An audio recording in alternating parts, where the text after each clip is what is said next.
사랑하는 성도 여러분, 5월 8일 수요일 아침입니다. 하나님의 은혜와 평강이 함께하기를 축복합니다. 저희 구독 꼭 눌러주세요. 우리 천만 성도 큐티하는 그날까지 함께 달려가도록 하겠습니다. 오늘 우리에게 주신 하나님의 말씀은 열왕기상 14장 21절로 31절까지의 말씀인데요. 우리 함께 22절과 23절의 말씀을 같이 읽도록 하겠습니다. 유다가 여호와 보시기에 악을 행하되 그의 조상들이 행한 모든 일보다 뛰어나게 하여 그 범한 죄로 여호와를 노엽게 하였으니 이는 그들도 산 위에와 모든 푸른 나무 아래에 산당과 우상과 아세라상을 세웠습니다. 아멘. 솔로몬의 아들 르호보암의 이야기가 연결되고 있습니다. 솔로몬이 죽고 난 다음에 르호보암이 왕이 되었는데요. 그가 왕이 되었을 때의 나이는 41세. 그래서 그가 죽을 때까지 17년 동안 유다를 다스리게 됩니다. 자, 유다를 다스릴 때 하나님 뜻 가운데 잘 다스렸으면 참 좋겠다는 생각이 듭니다만은 그의 다스림도 여전히 혼합 종교주의에 빠져서 이스라엘 백성들, 남유다의 백성들을 모두 다 어렵게 만들므로 하나님의 인상을 찌푸리게 하는, 그리고 하나님의 심판을 받을 수밖에 없는 그런 삶으로 전개하게 만든 리더십이라고 말씀드릴 수 있겠습니다. 자, 한 지도자가 어떤 신앙관을 가지고 있느냐에 따라서 그의 백성들에게 미치는 영향력은 굉장한데요. 그 신앙의 리더십은 또 그의 부모가 누구이냐에 따라서 그가 또 받는 신앙적 그 영향력은 또 굉장하다고 말씀드릴 수 있겠습니다. 자, 그가 공교롭게도 아버지가 솔로몬이 40년 동안 통치했는데 그의 나이는 41세. 그렇다면 그의 아버지가 솔로몬이 통치하기 전부터 한 해 전이니까요, 태어났습니다. 그리고 어렸을 때부터 아버지가 다스리는 모든 나라의 정치, 경제, 사회, 문화, 종교의 행사의 일들을 유심히 지켜보았던 것이죠. 자연스럽게 아버지의 통치 이념들이 그에게 녹아내려져 있다라고 말씀드릴 수 있겠습니다. 그래서 그는 그 장로들과 같은 원로들의 이야기도 무시하고 젊은 사람들의 이야기를 받아들임으로써 백성들을 더욱 탄압하고 세금을 징수하는 일에 더 큰 힘을 모았던 그런 이제 왕이기도 했죠. 그래서 백성들의 신의를 잃어버려서 두 나라가 갈라지게 한 장본이기도 합니다. 자, 그의 통치 이념 17년 동안 나라를 다스리게 되는데요. 그의 통치 이념에는 중요한 영향력을 끼친 사람이 있습니다. 그것은 물론 이제 아버지의 통치 이념과 신앙관이기도 하지만 바로 그의 어머니, 어머니의 영향력이라는 거죠. 자, 어머니의 영향력이 큰데요. 그 어머니가 누구인가를 오늘 본문 시작과 끝에 소개하고 있습니다. 웬만하면 어머니 이야기는 잘 이야기하지 않는데 오늘 본문에서 그 어머니가 얼마나 르호보암의 정치 생활에, 종교 생활에 영향력을 끼쳤는가를 우리가 간접적으로 보여주고 있는데요. 그 어머니의 실체를 밝히고 있습니다. 그 어머니는 바로 암몬 사람인데요. 암몬 사람 나아마다 이렇게 표현하고 있어요. 암몬 사람 나아마에 의해서 르호보암이 태어났다.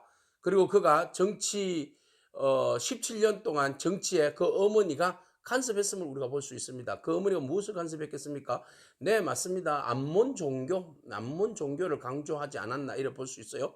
그러면은 하나님의 성전 예루살렘이 있고 예루살렘에서 성전의 예배가 거행되어지고, 그리고 솔로몬이 가지고 온 주변에 있는 1000명이 가지고 온 1000명의 종교라고 말씀드릴 수 있겠어요. 솔로몬이 예루살렘 전체를 종교 백화점으로 만들었고 혼합 종교로 만들어 버렸기 때문에 그의 그 자녀들도 뭐 몇 명이 태어났는지 성경은 말해주지 않지만 수십 많은 자녀들이 있을 거 아니겠습니까?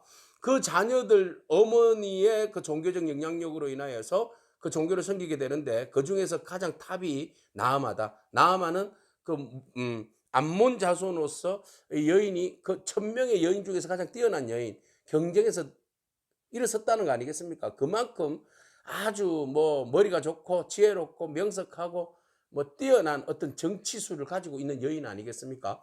그래서 다 평정하고 그의 아들 르호보암을 왕으로 세우기까지 얼마나 많은 힘들이 있었겠습니까? 그 가운데 그의 신앙의 중심을 잡고 있었던 것은 바로 암몬의 종교인 밀곰, 몰렉이죠. 몰렉의 종교를 믿고 있었다. 그 몰렉은 너무나도 그 신이 포악합니다. 자녀를 인신제사로 드리는, 인신제사 받기를 절교하는 그런 신이었어요. 그러니까 그 어머니의 신앙적 영향력이 그 아들에게 얼마나 많은 영향력으로 내려갔겠습니까? 그러니까 하나님을 예배하기보다는 하나님을 떠나서 우상 숭배하는 일에 집중했었던 르호보암의 모습을 보게 되고, 그것이 하나님의 진노로 인하여서 하나님께서 그의 나라를 징계하시는 그 원인이 되었다라고 오늘 본문은 우리에게 소개하고 있어요. 22절에 보니까 그로 인하여서 리더십의 잘못된 그 종교관 그리고 정치, 신전 정치니까요. 그래서 그 정치로 인하여서 모든 사람들이 그 악한 영향력을 받는데 22절에 유다 전체가 여호와 보시기에 악을 행하였다 그랬어요. 리더십의 중요함을 오늘 보여주고 있잖아요. 그의 조상들이 행한 모든 일보다도 뛰어나게 하여 뭐가 뛰어나요? 신앙이 뛰어난 것이 아니라 배교하는 행위가 우상 숭배하는 행위가 더 뛰어났더라. 그래서 그 범한 죄로 여호와를 노엽게 하였다. 하나님을 즐겁게 하고 하나님을 영화롭게 해야 되는데 하나님을 더 노엽게 한 죄가 바로 이들이 우상 숭배한 죄입니다. 그래서 그들이 우상 숭배한 내역들을 구체적으로 소개하고 있는데요. 23절에 보니까 그는 산 위에서 모든 푸른 나무 아래에 산당과 우상과 아세라 신을 섬겼다. 신정 정치에서 신정 종교에서 이런 산당을 짓고 우상을 세우고 그리고 우상을 세우면 산당을 지으면 그곳에 총사하는 제사장을 세우고 그 제사장을 세우고 신전에서 들어가는 모든 비용들을 다 누가 되겠습니까? 국가가 돼야죠. 그러니까 혼합 종교의 모든 그 들어가는 비용들을 국가가 책임져야 되는 거죠. 하나님을 예배하는 나라가 다른 우상 숭배의 비용까지 다 되는 그런 결과물을 낳게 된 거죠. 그러니까 하나님께서 거룩하게 세운 하나님의 나라가 하나님의 백성이 하나님의 왕이 하나님께서 세우신 왕이 이토록 우상 숭배에 빠졌으니 하나님께서 얼마나 마음이 아프시겠냐 이겁니다. 결국은 국가가 지원하는 종교 다원주의, 종교 혼합주의 이게 바로 유다의 모습이었다. 남유다나 북이스라엘이나 다를 건 하나도 없다. 똑같이 죄인들이다. 그런데 그 가운데서 그들의 행사를 보세요. 보니까 남색하는 자가 있다. 그래서 동성연애라기보다는 여기서는 성전에서 일하는 일종의 그 성창입니다. 여자만 성창이 있는 것이 아니라 남자도 성창이 있었어요. 그래서 이제 그 풍요를 나타내기 위해서 하나의 그 뭐 퍼포먼스를 행하는 거예요. 그러니까 성전 안에서 신전 안에서 그런 다양한 뭐 연극 비슷한 퍼포먼스를 행하는 거죠. 그러니까 그걸 보고 신이 감동해서 축복을 내린다. 이런 완전 타락한 그 포르노 비슷한 그런 이제 형태의 종교 제의를 행했던 거죠. 이게 이제 예루살렘 안에서 자행됐던 그런 일들이었다는 거죠. 역겨운 그런 일들이 벌어진 거예요. 그래서 온 국민들이 그렇게 우상을 쫓더라는 거죠. 자, 결국은 그 가나안의 종교 하나님께서 여호수아를 통하여서 가나안을 점령하여서 그곳에 있는 가나안의 칠족속들을 다 몰아내라고 그랬잖아요. 몰아내는 이유가 뭐죠? 그들의 종교, 가나안의 종교가 순수한 이스라엘 백성들을 점령하고 그들을 오염시켜서 결국은 그 하나님의 백성들이 하나님을 떠나게 되고 우상 숭배자로 전락해 버리기 때문에 그들을 헤렘 사상을 통해서 다 쫓아내라고 한 겁니다. 예, 그걸 염려하여서 그런 거죠. 그래서 쫓아내고 못 쫓아내고 뭐 같이 어울리고 살고 이러는 가운데 그들의 문화와 그들의 정신과 그들의 종교가 결국은 하나님의 백성의 모든 사고와 생활과 간섭과 모든 삶의 스타일을 그냥 장악해 버린 겁니다. 오히려 가나안을 점령한 것이 아니라 가나안에게 점령을 당해버린 거죠. 자, 거룩한 하나님의 백성이 하나님 말씀을 떠나면 하나님 말씀을 중심에서 자기 자신을 지키지 못하면 가나안을 점령하는 것이 아니라 가나안에 점령당합니다, 여러분. 결국 보세요. 여호와께서 이스라엘 자손들 앞에서 쫓아내신 국민의 모든 가증한 일을 무리가 본받아 행하였다 그랬어요. 무리가 본받아서 행한 것이 이게 죄입니다. 네, 결국은 그들이 하나님을 떠났다. 하나님을 떠난 범죄한 사실이 드러나게 되었고 우상숭배에 빠져있는 그런 모습도 보게 되는데 하나님 사랑하는 민족, 사랑하는 백성들이 이렇게 범죄한 사실을 보고 하나님께서 이제 이집트의 왕 시삭을 통하여서 이스라엘을 심판하십니다. 자, 이집트는요, 유다가 이스라엘이 가장 의존할 수밖에 없는 그런 이제 존재들이죠. 그래서 솔로몬의 그 처가 이집트 사람이잖아요. 그죠? 북이스라엘의 여로보암이 이집트 시삭에게 가서 피신했다가 올라온 사람이죠. 자, 이런 관계들을 보면 굉장히 유다와 이스라엘과 밀접한 관계에 있는 그런 나라예요. 그럼에도 불구하고 시삭이 쳐들어왔어요. 쳐들어왔는데 그들이 그토록 누렸던 그 부귀와 영화와 종교와 이런 것들이 완전 그냥 한 방에 초토화 버리는 쑥대밭이 돼버리는 그런 결과를 낳게 됩니다. 그토록 왕의 의전에 있어서 그 솔로몬이 금방패를 다 만들었잖아요. 뭐 660달란트를 세금으로 거둬들였으니까 돈이 얼마나 많겠어요. 그래서 그 영광과 그 화려함을 드러내기 위해서 의전용으로 하나님의 성전에 갈 때에 그 병사들이 방패를 들고 호위를 하는데 그 방패가 전부 다 금으로 돼 있잖아요. 그리고 나서 그 가나안에 내리쬐는 그 태양빛을 통하여서 그 방패에 빛이 쫙 부딪히는 순간에 빛이 쫙 나면은 그 가운데로 솔로몬이 쫙 들어가면 마치 신과 같은 그런 모습 아니겠습니까? 그러니까 이제 돈으로 자기의 영광을 드러내는 거예요. 예, 금방패를 만들어서 전쟁용이 아니라 호전용으로 자기를 드러내는 용으로 예, 제의용으로 이걸 써버린 거죠. 그러니까 이 모든 것들이 시사에 와서 다 뺏어가 버린 거예요. 이 말은 하나님이 심판을 받았다. 하나님의 심판을 유다가 받았다는 거죠. 예, 결국은 돈 자랑하고 명예 자랑하고 뭐 여자 자랑하고 말 자랑하고 다 했다가 결국은 모든 것들을 다 빼앗기고 말았다. 그러면은 우리가 종교적인 관점, 신앙적 관점에서 본다면 그 모든 것들은 누가 움직이십니까? 하나님께서. 왜? 그들이 우상숭배에 빠져 있었기 때문에 하나님의 징계에 칼날이 들어온 거죠. 정신 차리라는 겁니다. 이대로 나가지 말고 브레이크를 한번 딱 거는 겁니다. 유다에 쳐들어와서 모든 것들을 뭐 유다의 그 역사에 보면 엄청나게 많은 병사들이 역대 지략에 보면 엄청나게 많은 병사들이 고대사에 보면 엄청나게 많은 병사들이 쳐들어와서 예루살렘을 싹 훑어가잖아요. 예, 그러면 정신 차려야 되죠. 아, 왜 이런 일이 물어봐야 될 거 아닙니까? 우리가 하나님 앞에 바로 서지 못했어. 우상숭배에 빠져 있어서 이런 결과가 온다는 사실이라는 거죠. 자, 이렇게 해서 다 빼앗아 갔어요. 그러면은 그 다음 로보암이 해야 할 일은 하나님 앞에 회개죠. 근데 로보암은 회개하지 않다. 그 다음 어떻게 그 이후에 일을 저지릅니까? 네, 금방패가 없으니까 호전용으로 제2용으로 금방패 대신에 놋방패를 만들었더라 그랬어요. 놋도 열심히 닦으면 금빛이 납니다, 여러분. 그죠?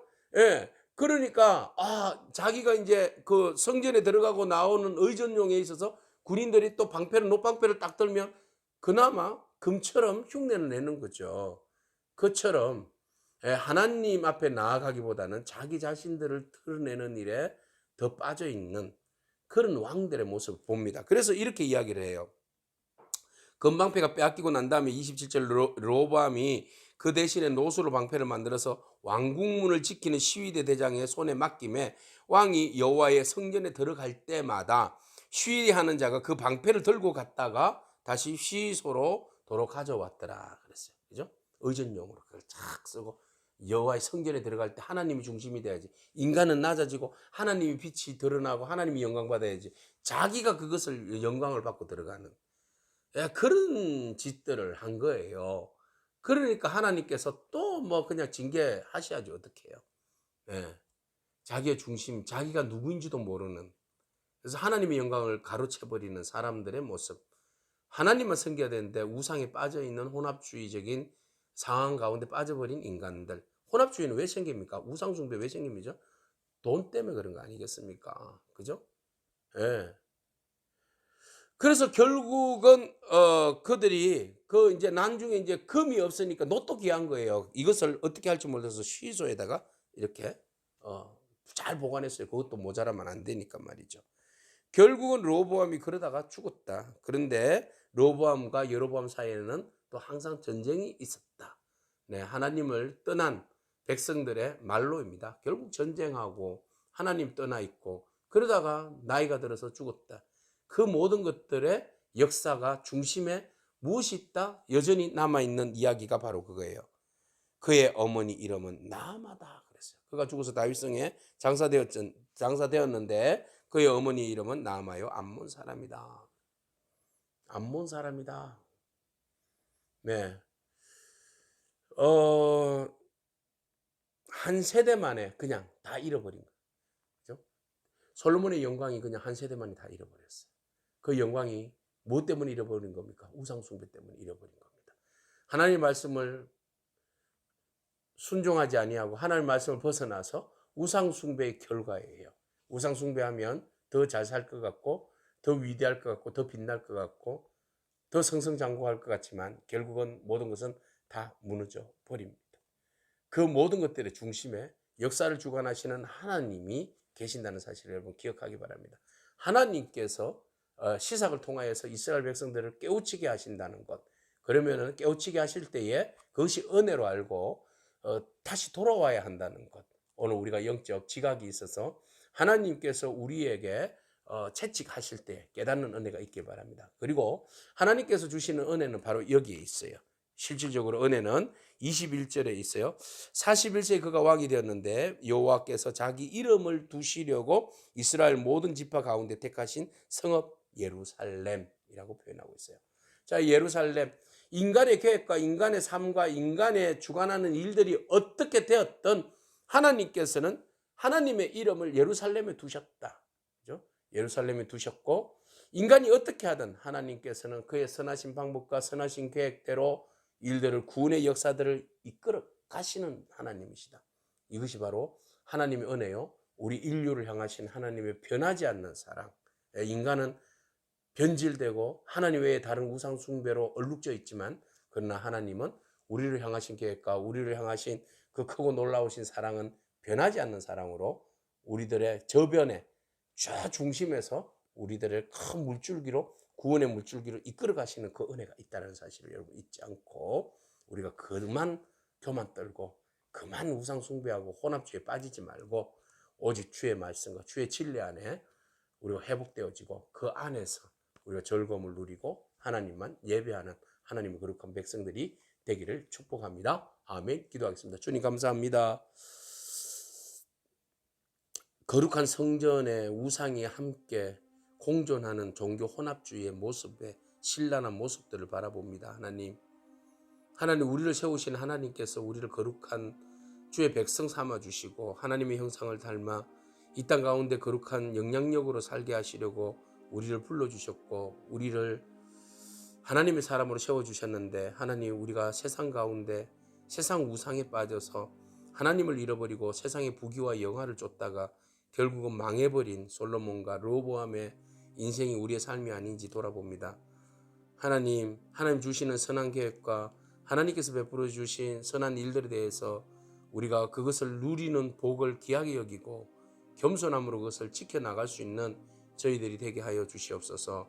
하나님 우리가 건방을 떨다가 혼합종교에 빠져서 하나님의 얼굴 찌푸르게 하지 아니하도록 항상 깨어서 하나님 앞에 겸손하고 순진한 믿음으로 나아갈 수 있는 저희들의 삶이 되어질 수 있도록 하나님 인도하여 주시옵소서. 감사드리며 예수님에게 하신 이름으로 기도합니다. 아멘. 오늘도 믿음으로 승리하길 축복합니다. 아멘.